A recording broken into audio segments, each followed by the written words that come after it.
Hello friends, welcome to exam success funda. Friends, आज की class में हम जेल प्रहरी के प्रीवियस ईयर के पेपर करेंगे। अगर आप जेल प्रहरी का पेपर दे रहे हैं तो आपको ये क्लास बहुत ही इम्पोर्टेंट है। तो आइए आज की क्लास शुरू करते हैं। आज का पहला प्रश्न है, मध्य प्रदेश शासन द्वारा किस वर्ष में आपदा प्रबंधन संस्थान की स्थापना की गई थी? तो मध्य प्रदेश शासन द्वारा आपदा प्रबंधन संस्थान कब शुरू की गई थी? ऑप्शन है 1987 में, 1972 में, 1956 में या फिर 1982 में। तो इसका सही आंसर होगा 1987।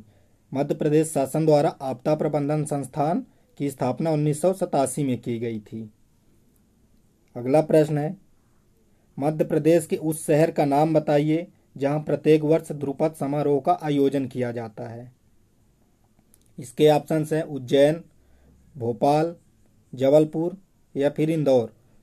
तो ध्रुपद समारोह कहाँ होता है? ध्रुपद समारोह भोपाल में हर वर्ष मनाया जाता है। ध्रुपद समारोह क्या है? ध्रुपद समारोह संगीत की ध्रुपद विधा के विकास के लिए यह समारोह मनाया जाता है। संगीत की ध्रुपद विधा जो है उसके विकास को बढ़ावा देने के लिए ध्रुपद समारोह मनाया जाता है और यह प्रतिवर्ष भोपाल में मनाया जाता है। अगला प्रश्न है, रानी विक्टोरिया की स्वर्णिम जयंती मनाने हेतु निर्मित किए गए यूनेस्को के विश्व विरासत स्थल का नाम बताना है। इसके ऑप्शन है Gateway of India, Victoria Memorial, India Gate या फिर छत्रपति शिवाजी महाराज टर्मिनल। तो रानी विक्टोरिया की स्वर्णिम जयंती मनाने हेतु यूनेस्को द्वारा विश्व विरासत स्थल कौन बनाया गया है?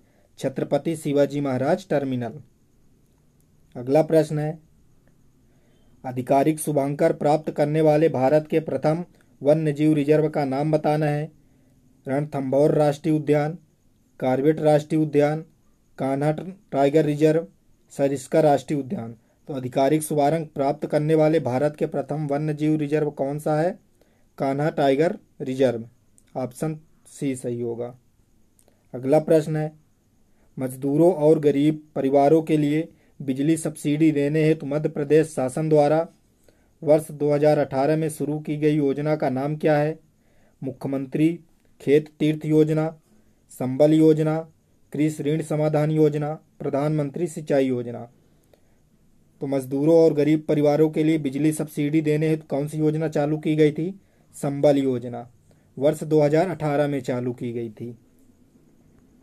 अगला प्रश्न है, 1931 में भारतीय राष्ट्रीय कांग्रेस के किस अधिवेशन में मौलिक अधिकारों और राष्ट्रीय आर्थिक कार्यक्रमों के प्रस्तावों को अपनाया गया था? किस अधिवेशन में? कलकत्ता में, दिल्ली, कराची या फिर वर्धा।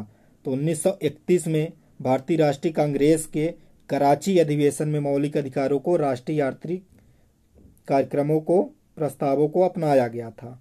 इसका सही आंसर होगा कराची। अगला प्रश्न है, मध्य प्रदेश सरकार द्वारा 2018 में राष्ट्रीय कालिदास सम्मान से किसे सम्मानित किया गया था? मैसनाम कामिनी कुमार को, अंजोली इला मेनन को, प्रभाकर को, हरिचरण भुवन को। तो इसका सही आंसर होगा अंजोली इला मेनन। वर्ष 2018 में राष्ट्रीय कालिदास पुरस्कार से किसे सम्मानित किया गया था? अंजोली इला मेनन को। ऑप्शन बी सही होगा। अगला प्रश्न है, दिल्ली में स्थित कमल मंदिर लोटस किस धर्म के अनुयायियों का पवित्र स्थल है? दिल्ली में स्थित कमल मंदिर या फिर लोटस टेम्पल भी उसको बोला जाता है, किस धर्म के अनुयायियों के लिए का पवित्र स्थल है? पारसी धर्म के, बहाई धर्म के, यहूदी धर्म के या फिर जैन धर्म के। इसका सही आंसर होगा बी, बहाई धर्म के अनुयायियों का पवित्र स्थल है। इसके कुछ महत्वपूर्ण पॉइंट हैं। कमल मंदिर में कोई भी मूर्ति नहीं है। कमल मंदिर में कोई मूर्ति स्थित नहीं है और न ही किसी प्रकार का यहाँ धार्मिक कर्मकांड किया जाता है। ऐसा भी प्रश्न बन सकता है कि दिल्ली में स्थित कमल मंदिर में किस भगवान की मूर्ति है? ऑप्शन दे देगा भगवान शिव, विष्णु, ब्रह्मा या फिर किसी की नहीं। तो ऑप्शन कौन सा सही होगा? किसी की नहीं, क्योंकि दिल्ली में स्थित कमल मंदिर में किसी भी भगवान की मूर्ति नहीं है और वहाँ किसी भी प्रकार के कर्मकांड नहीं किए जाते हैं। अगला प्रश्न है, 2017 में मध्य प्रदेश के किस हिस्से में दुनिया का सबसे पुराना शैवाल जीवाश्म खोजा गया था? चित्रकूट में, पन्ना में, टीकमगढ़ में या फिर शहडोल में? तो वर्ष 2017 में मध्य प्रदेश के किस हिस्से में दुनिया का सबसे पुराना शैवाल जीवाश्म खोजा गया? चित्रकूट में। ऑप्शन ए सही, चित्रकूट में। उस जीवाश्म का नाम क्या था? ये भी पूछ सकता है। जीवाश्म का नाम रेड एल्गी। क्या नाम है? रेड एल्गी, या फिर इसी को लाल शैवाल भी बोलते हैं। स्वीडन के वैज्ञानिक ने इस जीवाश्म को खोजा था और कितने साल पुराना बताया गया है? 1.6 अरब साल पुराना इस शैवाल को बताया गया है। अगला प्रश्न है, मध्य प्रदेश राज्य में राज्य आनंद संस्थान के सामान्य निकाय के अध्यक्ष कौन है? राज्य के मुख्यमंत्री, राज्य के मुख्य सचिव, राज्यपाल या फिर भारत के राष्ट्रपति? तो मध्य प्रदेश राज्य के राज्य आनंद संस्थान के सामान्य निकाय के अध्यक्ष कौन होते हैं?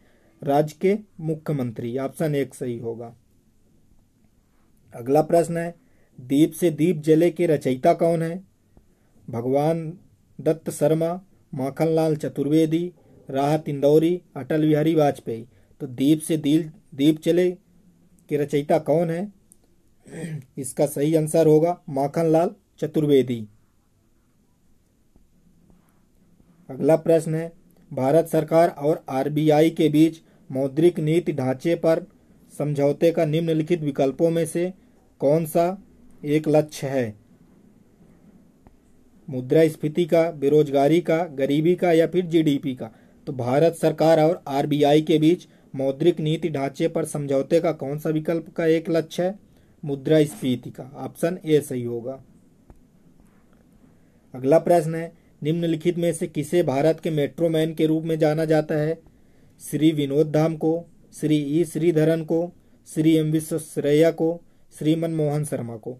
तो मेट्रो मैन के रूप में कौन जाने जाते हैं? श्री ई श्रीधरन को। इन्हें क्यों मेट्रो मैन बोला जाता है? क्योंकि बहुत ही कम समय में मेट्रो कार्य को समाप्त कर दिए थे। दिल्ली मेट्रो का कार्य इन्हें सौंपा गया था।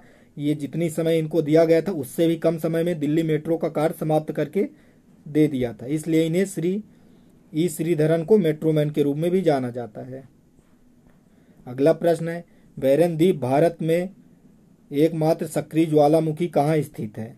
रिची द्वीप समूह, अंडमान और निकोबार द्वीप समूह, लक्षद्वीप समूह या फिर लेवरित भूल भुलैया द्वीप?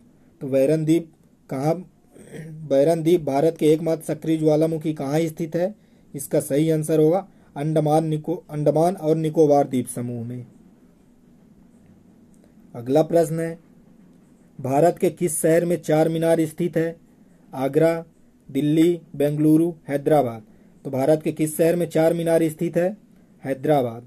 ऑप्शन 4 सही होगा।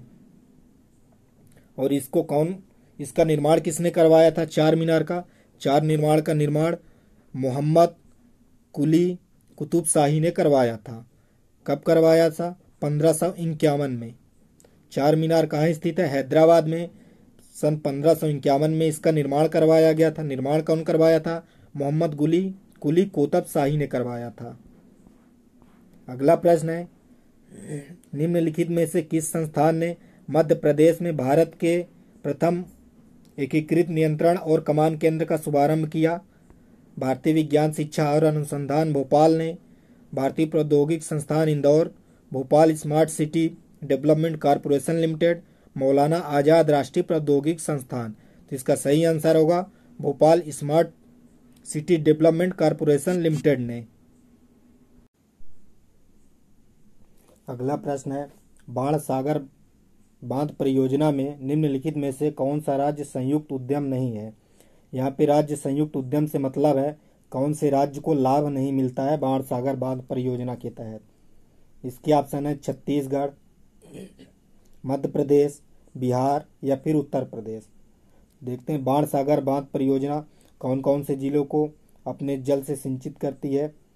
छत्तीसगढ़, मध्य प्रदेश, बिहार या उत्तर प्रदेश। तो मध्य प्रदेश, बिहार और उत्तर प्रदेश को बाणसागर बांध परियोजना से लाभ मिलता है, लेकिन छत्तीसगढ़ को इससे कोई लाभ नहीं मिलता है। इसका ऑप्शन सही होगा ए। अगला प्रश्न है, पश्चिम बंगाल में हावड़ा ब्रिज किस नदी पर बनाया गया है? हुगली नदी पर, महानदी पर, ब्रह्मपुत्र नदी में, जमुना नदी। तो पश्चिम बंगाल में हावड़ा ब्रिज किस नदी पर है? हुगली नदी पे, ऑप्शन ए सही। और कहाँ पे? कलकत्ता में। अगला प्रश्न है, स्मार्ट सिटी मिशन को किस वर्ष शुरू किया गया था? वर्ष 2015 में, वर्ष 2018, 2017 या फिर 2014? तो स्मार्ट सिटी मिशन की शुरुआत कब की गई थी? इसका सही आंसर होगा 2015। स्मार्ट सिटी मिशन 2015 में शुरू किया गया था।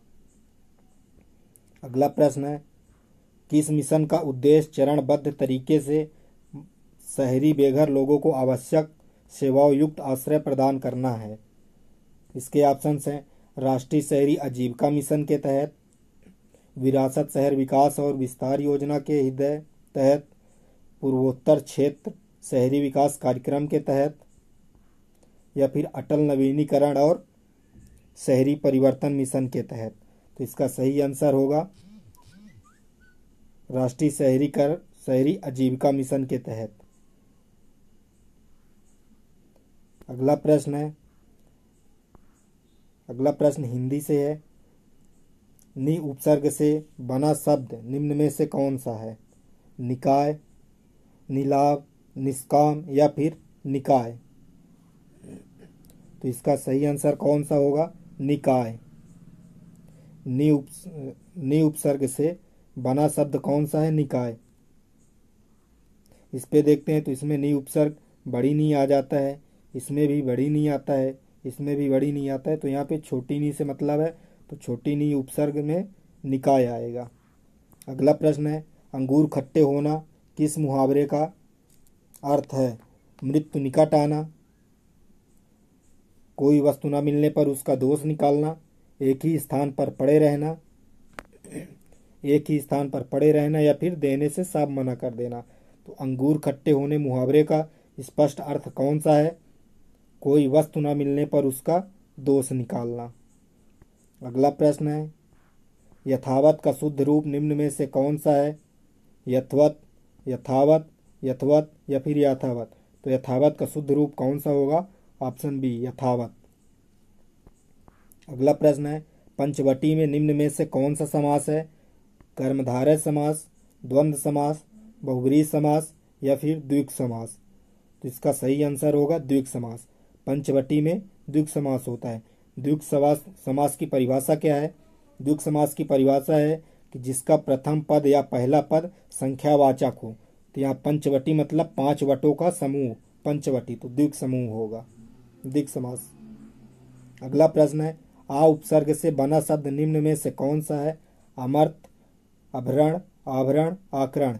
हालांकि इसमें यह दिखता है आभरण, आभरण आ उपसर्ग से बना है। अगला प्रश्न है, कमान का निम्न में से कौन सा सही विलोम शब्द है?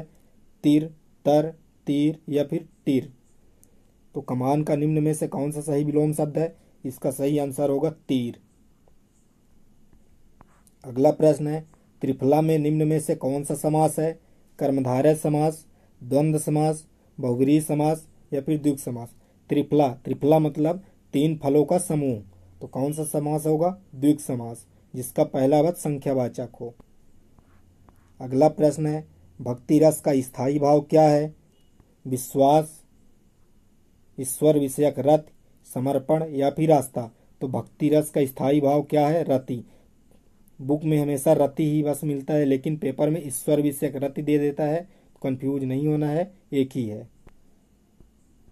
अगला प्रश्न है, संकल्प के लिए सही संधि विच्छेद को चुनना है। समधनकल्प, समधनकल्प, समधनकल्प, समधनकल्प। तो इसका सही आंसर होगा ऑप्शन ए, समधनकल्प, संकल्प। अगला प्रश्न है, किंकर के लिए सही संधि विच्छेद चुनना है। किनकर, किमधनकर, किमधनकण, किमधनकर। तो किंकर का सही संधि विच्छेद कौन सा है? इसका सही आंसर होगा किमधनकर, किमकर। अगला प्रश्न है, लक्षण का शुद्ध रूप कौन सा है? लक्षण का शुद्ध रूप कौन सा है? लक्षण, लाछन, लाचन, या फिर लक्षण? तो इसका सही आंसर होगा लक्षण। अगला प्रश्न है, जो बाद में उत्तराधिकारी बने उसके लिए कौन सा शब्द प्रयोग किया जाता है? उत्तराधिकारी या फिर उत्तराधिकारी, उत्तराधिकारी, उत्तराधिकारी। तो जो बाद में अधिकारी बने उसके लिए कौन सा शब्द का प्रयोग किया जाता है? उत्तराधिकारी का। ऑप्शन सी सही होगा। अगला प्रश्न है, जिसने ऋण उतार दिया हो उसके लिए कौन सा शब्द प्रयोग होता है? ऋणी, उर्ऋणी, उर्ऋण, अनऋण। तो जिसने ऋण उतार दिया हो उसके लिए कौन सा शब्द प्रयोग होता है? उर्ऋण। और ऋणी किसके लिए? जो ऋण न उतारा हो, ऋण लिया हो। अगला प्रश्न है, कामदेव के लिए सही पर्यायवाची चुनना है। अनंग मर्दन मनोज, अनंग मदन मनोज, अनंग मदन मनोज और अनग मर्दन मनोज। तो कामदेव का सही पर्यायवाची कौन होता है? अनंग मदन मनोज। ऑप्शन सी सही होगा। अगला प्रश्न है, महुआनी त्रासति मुख नटति आँखनी सौ लपटाति ऐसी छुड़ावत ईच कर आगे आवत जात। निम्न में से कौन सा रस है? शांत रस, भक्ति रस, वात्सल रस या फिर श्रृंगार रस। तो यहाँ पे कौन सा रस है? श्रृंगार रस। ऑप्शन सी सही। श्रृंगार रस को रसपति और रसपति या फिर रसराज भी बोला जाता है। अगला प्रश्न है, घर के लिए सही पर्यायवाची चुनना है। सदन निकेतन गे, सदन निकेतन गे, सदन निकेतन गह, सदन निकेतन गे। तो घर के लिए सही पर्यायवाची शब्द कौन सा होता है? सदन निकेतन गे। ऑप्शन बी सही होगा। अगला प्रश्न है, अंत प्रत्यय से बना शब्द कौन सा है? अंतः, अंतरंग, अंतिम या फिर रटंत। तो प्रत्यय देखते हैं, प्रत्यय जो बाद में लगता है शब्द के और उपसर्ग जो पहले लगता है। उपसर्ग शब्द के आदि में लगता है और प्रत्यय शब्द के अंत में लगकर उसका विकार बदल देता है। तो अंतः इसमें भी नहीं है, अंतरंग इसमें भी अंग है, अंतिम इसमें अम है, रंटत इसमें कौन सा है? अंत प्रत्यय है। अगला प्रश्न है, करुण का निम्न में से कौन सा सही विलोम शब्द है? निष्ठुर, निष्ठुर या फिर निष्ठुर या फिर निष्ठुर। तो करुण का निम्न में से कौन सा सही शब्द विलोम है? इसका सही आंसर होगा निष्ठुर। अगला प्रश्न है, इस करुणा कलित हृदय में क्यों विफल रागनी बजती में निम्न में से कौन सा अलंकार है? श्लेष अलंकार, यमक अलंकार, अनुप्रास अलंकार, उपमा अलंकार। तो इसका सही आंसर कौन सा होगा? अनुप्रास अलंकार। अगला प्रश्न है, दखि दोपहरी घाम की छाहो चाहत छाए। इसमें भी अलंकार देखना है, कौन सा अलंकार है? श्लेष अलंकार, यमक अलंकार, अनुप्रास अलंकार या फिर उपमा अलंकार। तो इसमें भी कौन सा अलंकार है? अनुप्रास अलंकार ही है। दखि दोपहरी घाम की छाहो चाहत छाए, इसमें कौन सा अलंकार होगा? अनुप्रास अलंकार। आज की क्लास में बस इतना ही। अगर आपको हमारी क्लास पसंद आई हो तो लाइक, शेयर और सब्सक्राइब करिएगा। जय हिंद, जय भारत।